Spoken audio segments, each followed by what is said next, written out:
নমস্কার বন্ধুরা, সুপ্রিয়া কিচেনে আবারও আপনাদের সবাইকে স্বাগত জানাই আরও আরেকটা রেসিপিতে। আপনারা তো অনেক ধরনের মূলো দেখেছেন, কিন্তু আজকে আপনাদের আমি বড় আর এত লম্বা সাইজের একটা মূলো শেয়ার করব আপনাদের সাথে। আপনারা শুধু দেখেই অবাক হয়ে যাবেন, আপনারা কোনোদিন এরকম সাইজের মূলো দেখেননি। বোনের বাড়ির ভেতরে যাব। এই রিনা, কি করছিস? হ্যাঁ বস, আয়। ভাত খাচ্ছিস? এই মূলো তুলবো তোর বাগান থেকে, আজকে এসছি। এই পুচকু, পুচকু ভাত খেয়েছিস? এই পুচকু লজ্জা পাচ্ছে, পুচকু লজ্জা পাচ্ছে। একটু এবার কথা বল, আর কথা বলতে না। আমাদের বোনাই চলে এসছে বাগান, আজকে বোনাই মূলো তুলে দেবে। বন্ধুরা, শুধু মূলোর সাইজটা দেখুন, কতটা বড় আর কতটা মোটা। এই মূলো তোলার জন্য আমার বোনাই ছোট একটা কোদাল নিয়েছে, দেখুন। টানলে উঠবে না, কোদাল দিয়ে না খুঁড়লে উঠবে না। মূলোটা কত বড়, এত বড় তবু এখনো পাকিনি, তাই না বলো?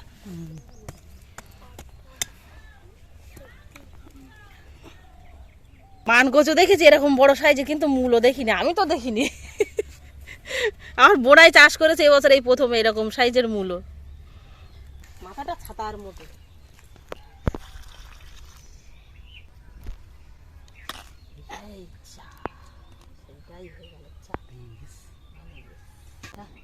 এখন ওর গোড়ার দিকটা আছে। মূলোটা এত জালি যে মানে চাপ দেওয়ার সঙ্গে সঙ্গে ভেঙে গেল। বলো, একদম সেই মান কচু যেরকম অনেকটা মাটির ভিতরে থাকে না, সেই রকম ওটা ভিতরে।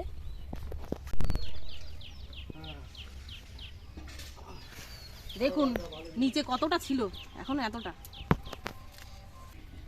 একটা মূলোর গর্ত দেখুন কতটা বড় আর কতটা নিচে গেছে। মূলোটা 4 কেজি তো হবেই। 4 কেজি সাইজের মূলো নিয়ে আজকে রান্না হবে। বাড়ি যাবো এবার, বাড়ি গিয়ে তারপরে রান্না করব। মূলোটা তো বোনের বাড়ির থেকে তুলে এনেছি। আপনাদের দাদা বাজার থেকে একটা কয়লার মুরগি কিনে এনেছে, সেই মুরগিটা দিয়ে আজকে এই মূলোটা রান্না হবে। তা আপনারা পুরো ভিডিওটা প্রথমের থেকে শেষ পর্যন্ত দেখবেন আর আমার সঙ্গে থাকবেন।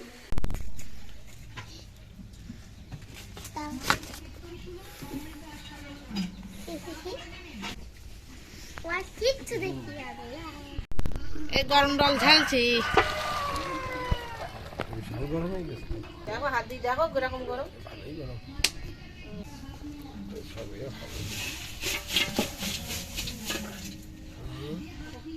মাংস সেদ্ধই যাবে তো।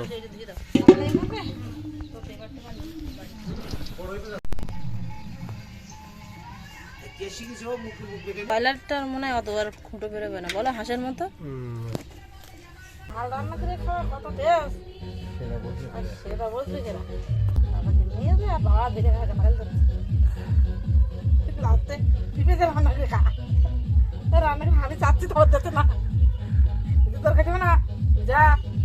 আমি একটু নিয়ে তোর ইয়েটা ওটা ছাড়িয়ে দিলাম, তা আর দিবি না একটু বেশ করে জল দিতে আর দিবি না, 3টা খাওয়ান তাই দিয়েছি। বাবা কি সুন্দর লাগছে, দে না তোর অত লোক কেন দেয়, তোকে দেবে না। খাওয়ার পরে কি মাংস নিয়ে গেল?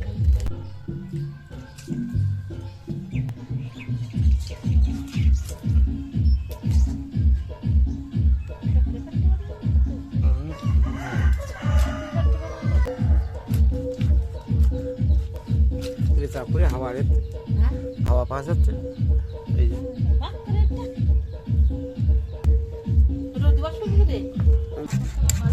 আস্তে ক কিলো ছিল?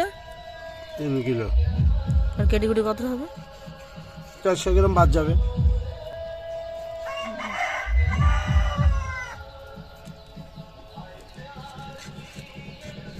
হয়ে গে এই বড় মুড়োটা দিয়ে মাংস রান্না হবে, দেখি কেমন লাগে খেতে।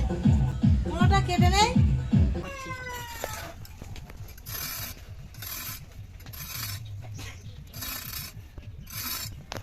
মুড়োটা ছেন আছে, খারাপ না,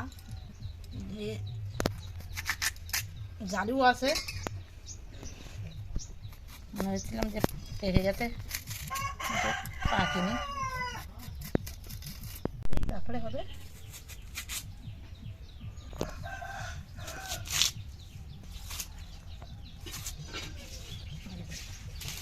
এই মুলোর সাইজ আছে, হ্যাঁ সাইজ এর থেকে আর কি হালকা করবো আর কি মোটা করবো এরকম করবো।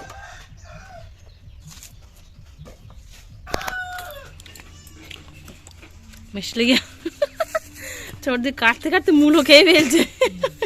মূলোটা মিষ্টি ভালো, খেতেও ভালো লাগবে। মাংসের মধ্যে মশলা মাখিয়ে ম্যারিনেট করে রেখে দেবো মাংসটা। কুচি, রসুন বাটা, লবণ, হলুদ গুঁড়ো, সর্ষের তেল আর দিয়ে দেবো লঙ্কা বাটা।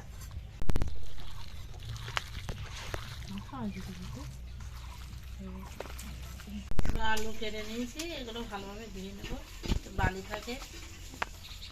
মাংসটা ম্যারিনেট করে নিয়েছি, এবার আগে মূলো আর আলু কষাই করে নেব, তারপরে রান্না করব। কড়া গরম হয়ে গেছে, দিয়ে দেবো সর্ষের তেল, অল্প চিনি দিয়ে দেবো, মূলো আর আলু দিয়ে দেবো। মূলোটা করে তুমি ওই গাজর, আলু, পালং শাক, মূলো সব রকম সবজি একসঙ্গে দাও, ঘন্টার মধ্যে করবো নিরামিষ। আলু আর মূলো এরকম লাল করে ভেজে নিয়েছি, এবার তুলে নেব।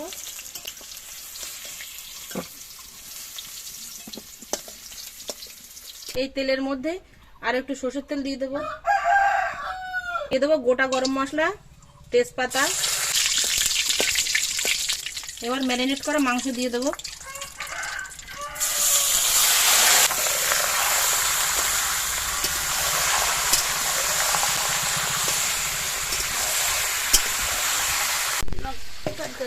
দিয়ে এই মূলো থেকে কেটেছি, কেটে দুটো টাকা রান্না হচ্ছে, এখনো 2-3 দিন খাওয়া যাবে।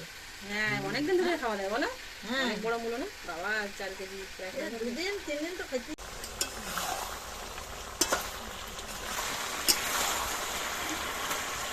মাংসটা অর্ধেক কষিয়ে নিয়েছি, এবার এর মধ্যে আদা বাটা দিয়ে দেবো।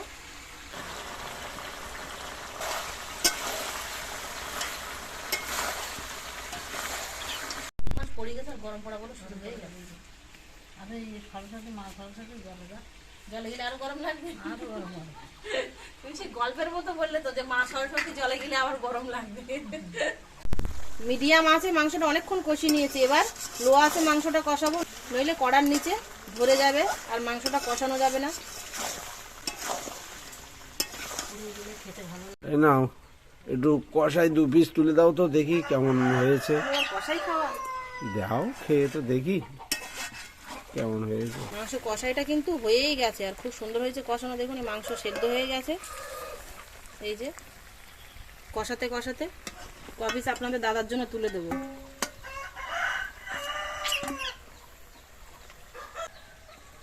এইগুলো খা। এবার এই যে ভেজে রাখা আলু আর মূলো দিয়ে দেবো।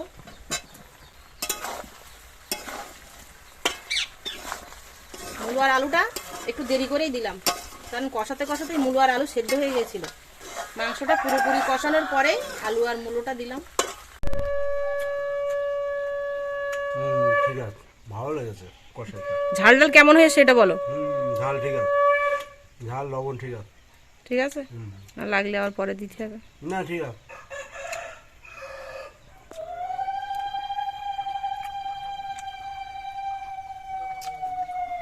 ঠিক আছে, হেভি হয়েছে, জল দিয়ে দাও। আচ্ছা, মাংসটা ভালো মতো কষিয়ে নিয়েছি, দেখুন নিচে কিন্তু লেগে যাচ্ছে না, কষানোটা খুব সুন্দর হয়েছে। এবার জল দিয়ে দেবো।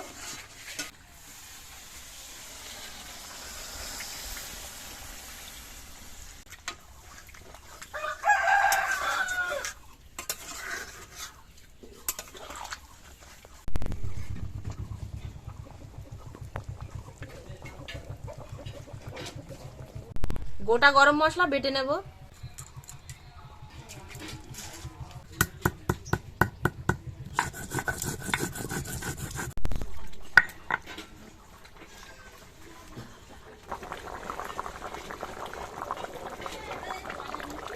ঝোলটা অনেকক্ষণ ধরেই ফুটছে, অনেকটা কমে গেছে ফুটে ফুটে। জিরে মরিচ বাটা দিয়ে দেবো আর দিয়ে দেবো ধনে বাটা।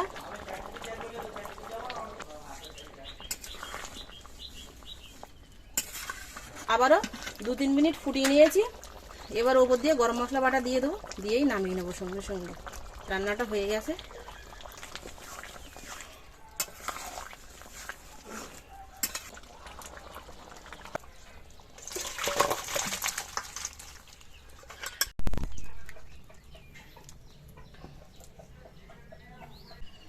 দিয়ে মাংস রান্নাটা হয়ে গেছে। এবার মূলো, পালং শাক, গাজর সব রকম সবজি একসাথে দিয়ে একটা ঘন্টা মতো রান্না করে নেব। কড়াই দিয়ে দেবো সর্ষের তেল, দিয়ে দেবো 5 ফোড়ন, পেঁয়াজ কুচি,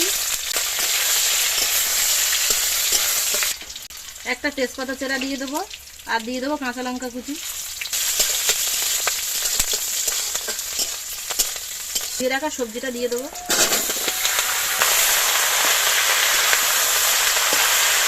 দিয়ে দেবো হলুদ গুঁড়ো ও লবণ,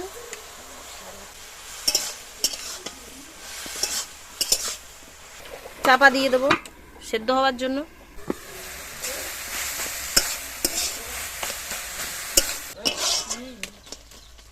জিরে আর পোস্ত বাটা দিয়ে দেবো।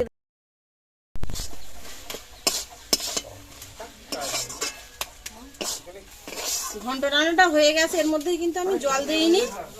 পালং শাকের জলেই বেশ আঠা আঠা এরকম হয়ে গেছে।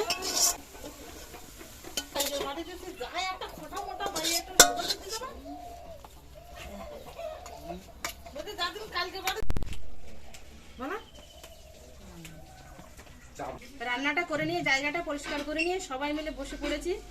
আজকে মূলো দিয়ে মাংস খাওয়া হবে। আমাদের মেঘাও চলে এসছে, আর আজকে ঠাকুর জামাই এসেছে আমাদের বাড়িতে। ঠাকুর জামাই, ননদ আর ননদের ছেলে। এসো তাহলে এসো। সকালে এমনি বাড়ি রান্না করেছিলাম, বাঁধাকপি, গাজর সব রকম একসাথে, আলু, পেঁয়াজের কালি, সেই ভাজা অল্প অল্প করে নাও।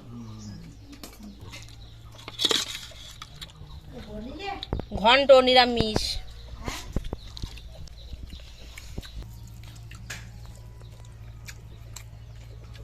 নিরামিষ তরকারিটা কি হচ্ছে, ভালো লেগেছে।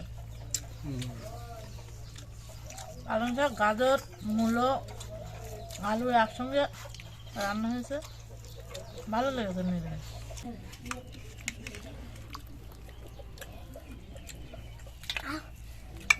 মূলো দিয়ে মাংস এই প্রথম খেয়ে দেখো কেমন হয়েছে।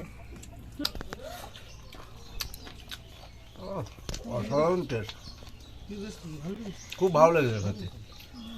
দেখো কত সুন্দর সিদ্ধ হয়েছে। দেখো সরিয়ে দাও, যে মানুষটা আমরা মূলো দিয়ে রান্না করলে তো বোঝাই যাচ্ছে না। হচ্ছে ভালো ভাই বসো। ও কেমন লেগেছে খেয়ে দেখি, যেন মনে হচ্ছে পেঁপে।